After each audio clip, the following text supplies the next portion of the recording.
Welcome back, AP. Welcome back to it. Welcome back to your flip classroom in the second attempt at recording this flip because I just recorded it a second ago and it wasn't recording. So I just talked to no one in my house and yelled about consumerism. Now, the big thing about it, though, is as embarrassing as that is and stuff like that, you may laugh at my expense. This is your moment. All right. So now going into it, though, we're going to pick up right where we left off in class, talking about the rise of what is known as the commercial revolution, right? All of this stuff that we have just been talking about, the Columbian exchange, consumerism versus subsistence-based economics, right? The rise of inflation, supply and demand economics, and the increased power of the royals at the time are all elements of what was known as the commercial revolution, right? So basically what's going to end up happening is that most of your power in Europe is actually going to shift, right? From the Mediterranean states, including Italy and some of the areas that are around the Mediterranean Sea and Venice, and it's going to shift more towards the Atlantic states, right? The Portuguese, Spanish, the French, the English, and the Netherlands, right? These people that have access to these new trade routes that now span the Atlantic Ocean and bring in all those products that are coming in from the Columbian exchange, right? No more of the power being focused here and here, but it's going to be focused on this edge of the ocean now instead, because they have access to these maritime trade routes and colonies that are producing all these money-making goods, right? And also access to gold and silver itself, which literally at the time was just money.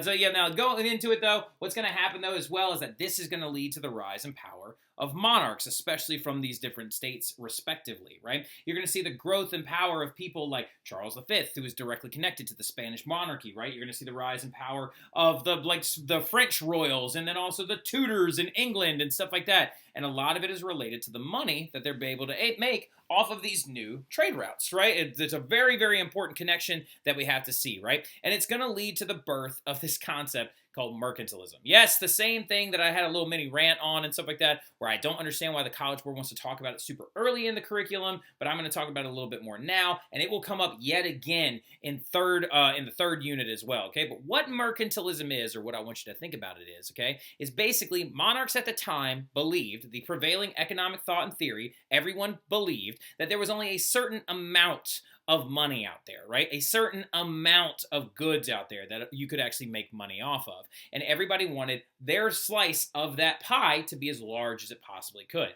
Now, the thing about it that I also need you to understand is that it also leads to monarchs hoarding money inside of their country because they believe that if it gets out, it will then end up in the economic systems of other states and will then belong to them, right? So here's the way I want you to imagine it. Imagine for a hot second that you're a king, or excuse me, well, all be queens of Europe, right? And I want you to imagine money, instead of it being money, like cookies in a cookie jar. Abigail Winningham, for any of y'all that know her, she is responsible for this example. It's a great example. I use it to teach this every year, right? But I want you to imagine that you have cookies in a cookie jar, right? Now, the thing about it, though, is that you don't want your cookies to end up in anybody else's hands, right? Because if it ends up out there with them, that means that it doesn't belong to you anymore, and it's reducing the amount of money that you have inside of your country, right? That's why you don't want to do any exports, imports, because if you're importing stuff, you got to give some of your cookies away to pay for it, right? You want to export stuff so you have more cookies coming into you. You see what I'm talking about? Filling your cookie jar as much as you possibly can. Now, another big thing you want to make sure that you don't have going on, though, is you don't want anybody in your household, your mom or your dad, kind of messing around with buying cookies from other people, right? You want to keep those cookies in your country. And so what are you going to do?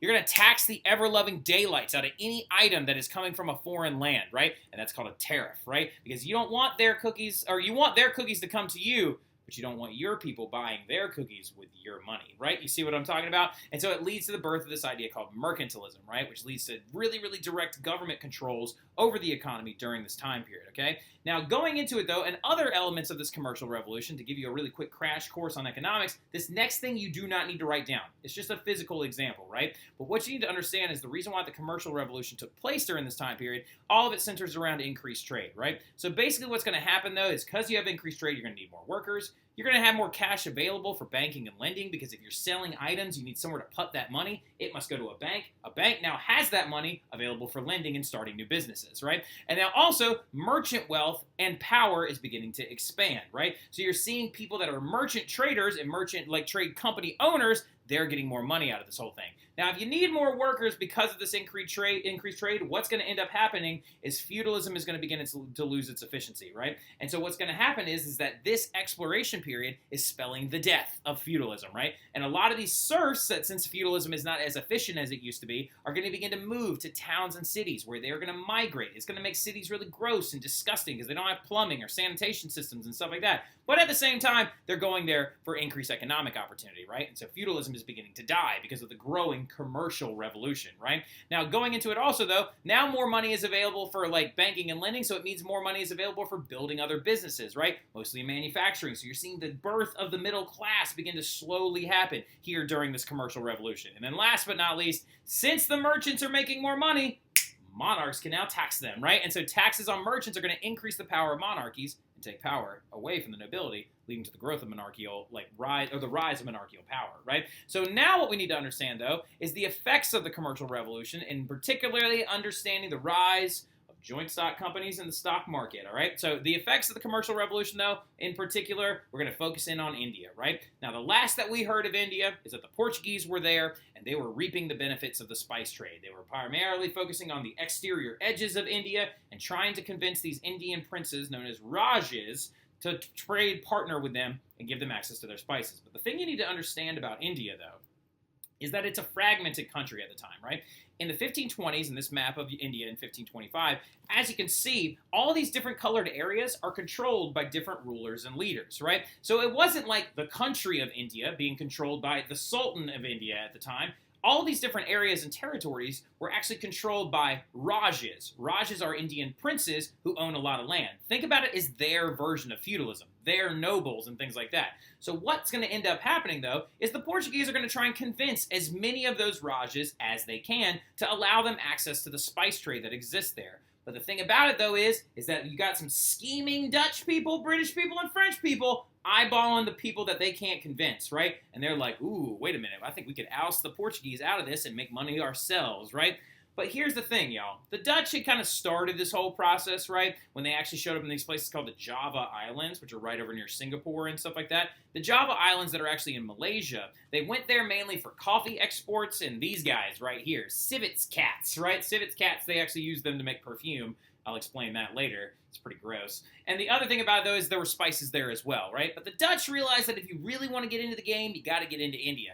But here's the issue, y'all. The Dutch and their government, the British and their government, the king and queen, or the Tudors at the time, and the French and their government, there's actually at the time the Valois family, and then eventually would become the Bourbons, didn't have the money to send a horde of boats over there to get this stuff like Henry the Navigator did, right? Henry the Navigator directly financed those excursions, and that was directly financed by the Crown of Portugal, right? But the Dutch, the British, and the French didn't have the money, so they depended on merchants to do it for them instead. And these merchants started joint stock companies, right? And these joint stock companies were called the East India Companies. There was a Dutch East India Company. Right here is their symbol that they would put onto all the casks and boxes that came out of their ports and were sold to everybody else in Europe. This is the British East India Company right there. That's the French East India Company, right? And so what these companies would do is they would take multiple amounts of investments from other people who wanted to buy into the company. And every time the company made money, those people got a percentage share of that company, right?